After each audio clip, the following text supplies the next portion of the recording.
कल पूरे देश में रामनवमी मनाई जाएगी, लेकिन उसके पहले बंगाल में हंगामा है। सबसे पहले बताता हूं आपको बंगाल की वो हकीकत जहां रामनवमी को लेकर सियासत लगातार हाई।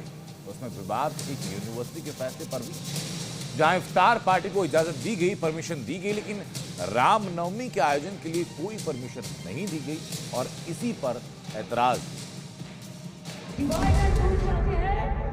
हम नहीं चाहते हैं।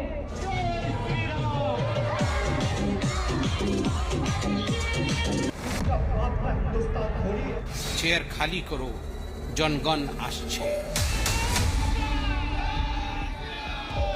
हिंदुस्तान है, ये कोई पाकिस्तान नहीं है, उनका बाप का जगह नहीं है। पश्चिम बंगाल में एक बार फिर हिंदू त्योहार को लेकर घमासान है। जहां एक तरफ दीदी के राज में ईद आराम से गुजर गई, रमजान और इफ्तार को लेकर किसी तरह की कोई पाबंदी नहीं हुई, तो वहीं रामनवमी के आयोजनों को लेकर लगातार हो रही रोक टोक से ये विवाद लगातार बढ़ता जा रहा है। और ममता दीदी के बंगाल के हिंदू अब कुछ सवाल पूछ रहे हैं कि बंगाल में रमजान चलेगा लेकिन रामनवमी नहीं। आपको बताते हैं कि आखिर ये सवाल क्यों और बंगाल में हिंदू दीदी से क्यों नाराज है। दरअसल कल पूरे देश में रामनवमी मनाई जाएगी, शोभा यात्रा निकाली जाएगी, लेकिन खास तबके का वोट पाने के लिए दीदी हिंदुओं और उनको त्योहारों को टारगेट कर रही है और रामनवमी की शोभा यात्रा पर रोक लगा रही है, जिसकी वजह से कहीं पर रामनवमी की शोभा यात्रा की परमिशन हिंदुओं को कोर्ट से लेनी पड़ रही है, तो कहीं पर हिंदू लोगों को विरोध प्रदर्शन करना पड़ रहा है। कुछ ऐसा ही हुआ बंगाल की जाधवपुर यूनिवर्सिटी में, जहां कैंपस में रामनवमी पर रोक लगाई गई। इस कार्यक्रम का आयोजन एबीवीपी करने वाला था, लेकिन यूनिवर्सिटी एडमिनिस्ट्रेशन ने इसकी अनुमति देने से इनकार किया और तर्क ये कि कैंपस में विवाद को रोकने के लिए कदम उठाया गया। जादवपुर यूनिवर्सिटी का ऐसा कहना है कि यहाँ पे इफ्तार पार्टी एक अनपॉलिटिकल ऑर्गेनाइजेशन के जरिए बुलाया गया था, इसलिए उन पे उनका ऐतराज नहीं है। लेकिन यहाँ पे रामनवमी की अवसर एक पॉलिटिकल पार्टी द्वारा या उनकी छात्र शाखा द्वारा बुलाई जा रही है, इसलिए उनको ऐतराज है। लेकिन ऐतराज की कारण वो अभी तक अपनी नोटिफिकेशन में मेंशन नहीं किया है। परमिशन नहीं मिलने से छात्रों में गुस्सा है, मैनेजमेंट पर भेदभाव के आरोप। वजह है कि इसी जगह पर इफ्तार पार्टी हुई, उसको परमिशन दी गई, ईद भी मनी, लेकिन रामनवमी पर प्रशासन को सारे नियम कायदे याद आ गए। ये पाकिस्तान में है क्या? अगर इफ्तार पार्टी होगा तो रामनवमी जरूर होगा। ये हिंदुस्तान है, ये कोई पाकिस्तान नहीं। इन लोगों का बाप का जगह नहीं है। रोड पर नमाज पढ़ने के लिए पूरी छूट है और यहाँ पर कहेंगे कि नहीं 500 जो है लोग चलेंगे। अगर आजान हो सकता है तो यहाँ रामनवमी क्यों नहीं होगा? जरूर जरूर जरूर होगा, जरूर होना चाहिए ही।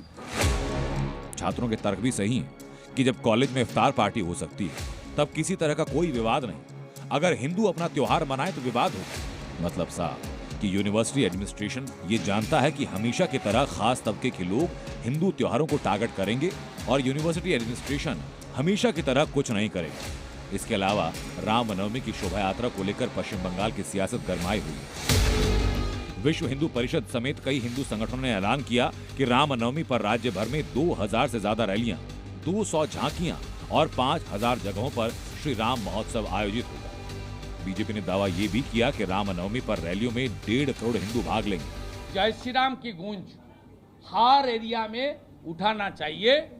मैं अपील कर रहा हूं बंगाल की सब हिंदू जनता को, हर घर में ध्वज उठाइए उस दिन, हर गाड़ी में, मोटरसाइकिल में हिंदू का आपका जो झंडा है, भगवा झंडा, और हिंदू का आपका जो आइडेंटिटी है वो सामने लाने का काम करिए।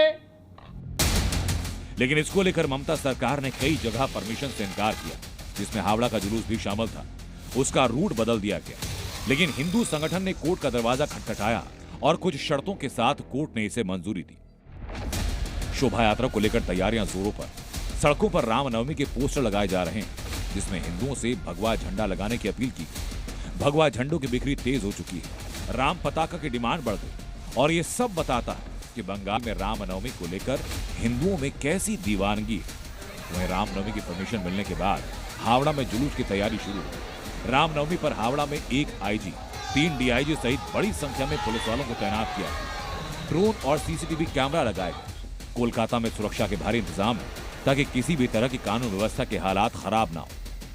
हमारी बात, मूल जो बात है कि ममता बनर्जी की रहते हुए, पश्चिम बंगाल की सरकार की रहते हुए जिस तरीके से मालदा मुर्शिदाबाद, साउथ 24 परगना, एक के बाद एक घटनाएं घट रही है। हिंदुओं के ऊपर आक्रमण हो रहे हैं, हिंदुओं के मंदिर तोड़े जा रहे हैं और रामनवमी नहीं करने दिया जा रहा है। बहुत जगह पे परमिशन नहीं दिया। आप जानते हैं हावड़ा में परमिशन नहीं दिया गया। तो बंगाल में सवाल ये भी कि क्या बंगाल में रामनवमी को दंगा होने वाला है? क्या दीदी की पार्टी के लोग अब राम भक्तों को निशाना बनाकर हिंसा करना चाहते हैं? ये सवाल इसलिए क्योंकि बीजेपी का आरोप है कि शिक्षक घोटाले में फंसे ममता दीदी मुद्दे से ध्यान भटकाने के लिए दंगा करवाएंगे। आज ही आप देखिएगा ममता बनर्जी कुछ ना कुछ ऐसे दंगे इत्यादि भड़काना शुरू कर देगी बंगाल के अंदर। आप देखिएगा आज भय का वातावरण बंगाल में बना देगी। वो कुछ ना कुछ करेगी ऐसा जिससे वहां भय का वातावरण हो जाए। और मैं कहना चाहता हूं ममता जी से और टीएमसी से, कुर्सी खाली करो, कुर्सी खाली करो कि जनता आती है, चेयर खाली करो, जनगण आश्चे। ईद पर सीएम ने मुसलमानों से कहा कि रामनवमी पर कुछ लोग हिंसा की साजिश कर सकते हैं और अब रामनवमी को लेकर उठ रहा विवाद साफ करता है कि बंगाल में तुष्टीकरण की राजनीति। कोलकाता से अयान घोषाल के साथ ब्यूरो रिपोर्ट, जी मीडिया।